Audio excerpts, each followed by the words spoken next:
This is the April Fool's Teaching Your Toddler episode.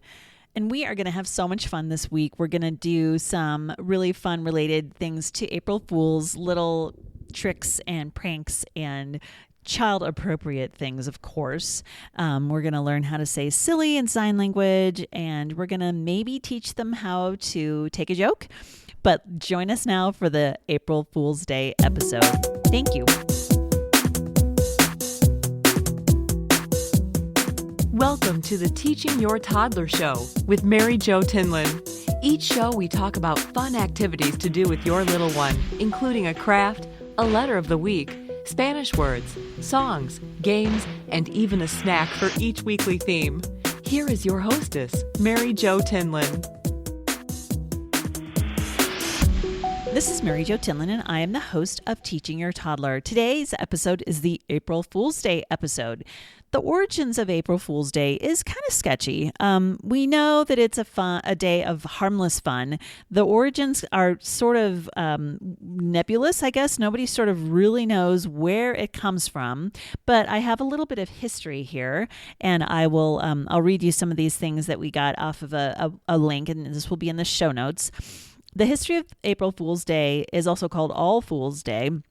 In the United States, we celebrate this on April 1st, and it's not exactly an official holiday. It's just kind of a day for fun, for pranking, sometimes hoaxing, and it is celebrated in different ways around the world. So they think that one of the reasons why it's called April Fool's is because some people refused to follow the calendar that recognized April 1st as the first day of the year, which resulted in being called an April Fool. There's a few other theories about it. There's a Roman holiday, Hilaria, which is at the end of March, and the Feast of Fools was a term given to many of the medieval festivals.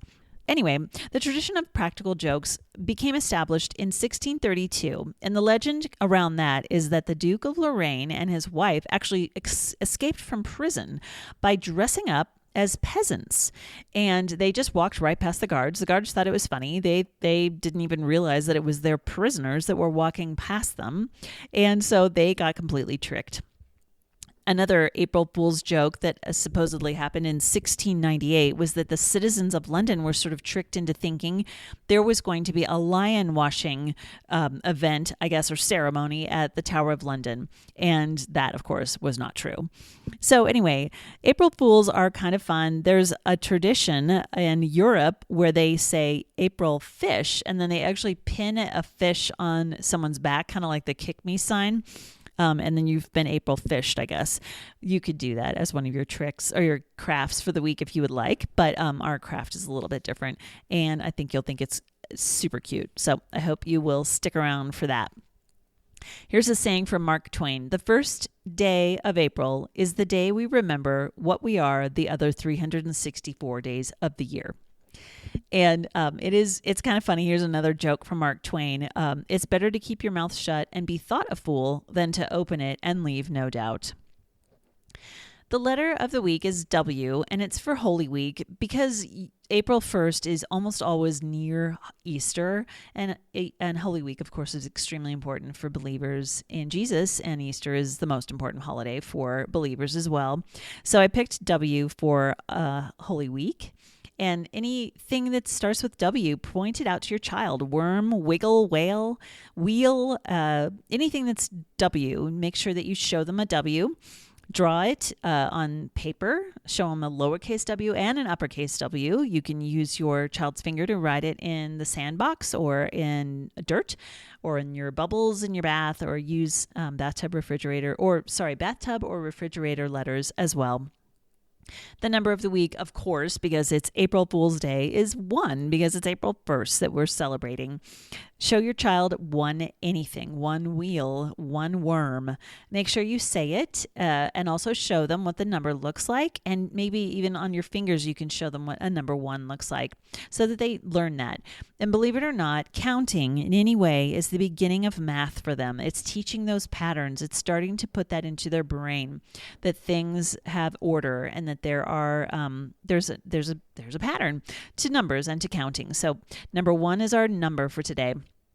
There's a super cute link in the show notes to an April Fool's Day song. I have no idea where it came from, but it's really cute, and it's just very silly words. You could even make this into an activity and draw a picture of what the words are telling you, and maybe you and your toddler could go through that and see if they pick up on the fact that you are making a joke. The story of the week is a whole list of books around April Fool's Day. It was just too hard to choose.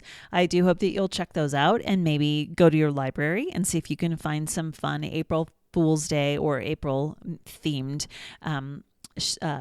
books for you.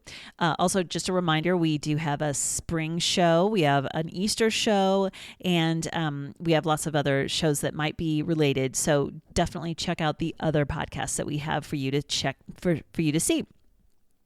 Our snack of the week are some super, super cute fake foods. They're trick foods, kind of like putting blue food color in your milk. You can do any of these as a joke for your child and see if they pick up on it or if they just start eating.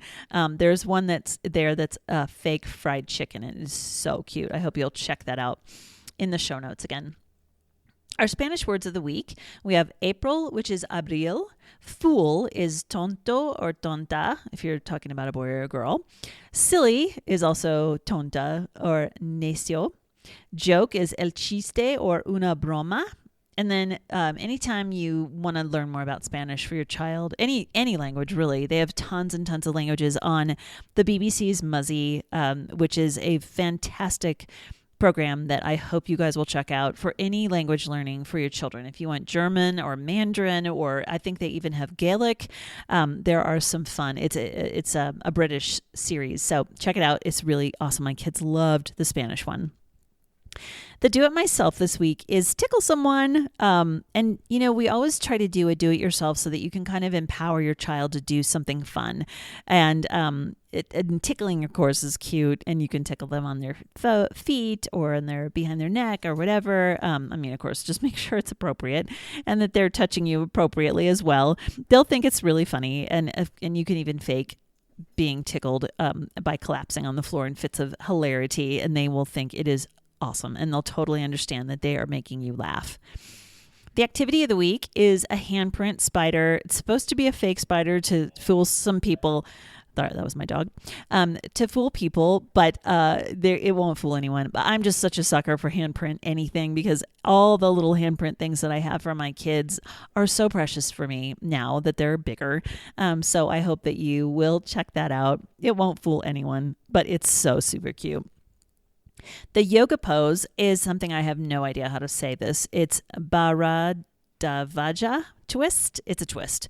And I thought it was funny because April Fool's is a twist of the truth. So it kind of goes along with it. I know it's a little bit of a stretch, but that's the twist. I hope you'll see in the notes. It comes from the Yoga Journal website for fun yoga poses. And then finally, our sign language, which again, I always say this, but podcasts are not conducive to sign language. So you will have to check out the show notes for these, but we have links there for April, silly, surprised, and joke. So please check these out because it's really fun to teach your child sign language and have a little bit of fun with that. If you are teaching your child sign language as a way of communicating, this can increase their vocabulary. And sign language, believe it or not, is actually considered a second language. So if you're teaching them a little bit of sign language, you're actually teaching them a language itself. So I hope you enjoyed this show. We had so much fun putting it together. It is kind of a silly holiday, but I hope you have fun. Just remember, always make sure you give your child a hug. Tell them how much you love them. I hope you enjoyed the show. Please find us on social media at Facebook, Teaching Your Toddler on Facebook, and then on Twitter is Teaching Toddler, at Teaching Your Toddler. At Teaching Toddler. So check that out. Our website is www.teachingyourtoddler.com, and that is where all of our resources are, including our podcast link for other shows as well. So tell your friends about it. I hope that you've enjoyed this show and have a wonderful week. Thank you so much.